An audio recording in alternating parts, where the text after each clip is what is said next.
Residential limits ಅಲ್ಲಿ ಇವತ್ತು government hospital ಹತ್ರ ಒಂದು ಮರ್ಡರ್ ಕೇಸ್ ರಿಪೋರ್ಟ್ ಆಗಿದೆ. ಇಲ್ಲಿ ಈ ಕೇಸಲ್ಲಿ ವಿಕ್ಟಿಮ್ ಅವ್ರದ್ದು ಹೆಸರು ಅರ್ಬಾಜ್. ಅವರು ಫ್ರೂಟ್ ಅಂಗಡಿಯಲ್ಲಿ ಕೆಲಸ ಮಾಡ್ತಾರೆ ಸೇಲ್ಸ್ಮನ್ ಆಗಿ.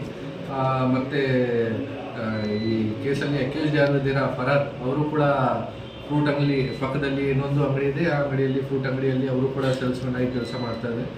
ಈ ಇಬ್ಬರು ಜನದು ರೆಗ್ಯುಲರ್ ಆಗಿ ಏನಾದರೂ ಸಣ್ಣ ಪುಟ್ಟ ವಿಷಯಕ್ಕೆ ಸಿಲಿ ವಿಷಯ ಬಗ್ಗೆ ಏನಾದರೂ ಮಾತುಕತೆ ಆಗ್ತಾಯಿತ್ತು, ಫ್ರೆಂಡ್ಶಿಪ್ ಥರ. ಬಟ್ ಇವತ್ತು ಏನಾದರೂ ಸೀರಿಯಸ್ ಆಗಿ ಸ್ಕಫಲ್ ಆಗಿ ಇವರು ಫರಾದ್ ಅವ್ರಿಗೆ ಒಂದು ಸೀಸರಿಂದ ಕೇಚಿಯಿಂದ ಅವ್ರಿಗೆ ನೆಕ್ ಮೇಲೆ ಅಟ್ಯಾಕ್ ಮಾಡಿದಾರೆ. ನೆಕ್ ಮೇಲೆ ಅವ್ರದ್ದು ಇಂಜುರಿ, ಶಾರ್ಪ್ ವೆಪನಿಂದ ಇಂಜುರಿ ಆಗಿ ಅವ್ರದ್ದು ಹಾಸ್ಪಿಟಲಲ್ಲಿ ಡೆತ್ ಆಯಿತು ಅರ್ಬಾಜ್ದು.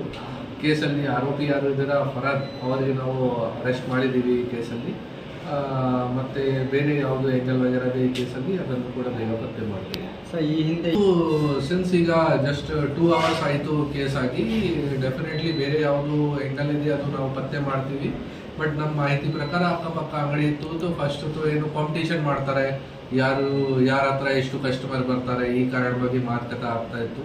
ಮತ್ತೆ ಸೇಮ್ ಏಜ್ ಇದೆಯಾ ಅಥವಾ ಏನಾದರೂ ಪ್ರತಿದಿನ ಏನಾದರೂ ಮಾತಾಡ್ತಾರೆ, ಆರ್ಗ್ಯುಮೆಂಟ್ಸ್ ಮಾಡ್ತಾರೆ, ಈ ಥರ ಇದೆಯಾ. ಬಟ್ ಬೇರೆ ಯಾವುದು ರೀಸನ್ ಇದೆ ಅದನ್ನು ಕೂಡ ನಾವು ಪತ್ತೆ ಮಾಡ್ತೀವಿ. ಈಗ ನಮ್ಮ ಪ್ರಕಾರ ಇಬ್ರು ಜನದು ಜಗಳ ಆಯಿತು, ಒಬ್ರು ಆರೋಪಿ ಇದ್ದಾರೆ, ಒಬ್ರು ವಿಕ್ಟಿಮ್ ಇದ್ದಾರೆ, ಅವರಲ್ಲಿ ಇಬ್ರು ಜನದು ಇನ್ವಾಲ್ವ್ಮೆಂಟ್ ಇದೆ. ಬಟ್ ಬೇರೆ ಯಾರ್ದು ಭಾಗಿಯಾಗಿದ್ದಾರೆ ಈ ಕೇಸಲ್ಲಿ ಅವರಿಗೆ ಕೂಡ ಪತ್ತೆ ಮಾಡ್ತೀವಿ.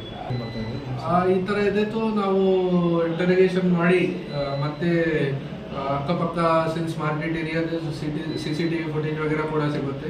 ಅಕ್ಕಪಕ್ಕದಿಂದ ಮಾಹಿತಿ ಕಲೆಕ್ಟ್ ಮಾಡಿ ಅಂಗಡಿದವರಿಂದ ಮಾಹಿತಿ ಕಲೆಕ್ಟ್ ಮಾಡಿ ಮುಂದೆ ಹೋಗ್ತೀವಿ ಈ ಕೇಸಲ್ಲಿ.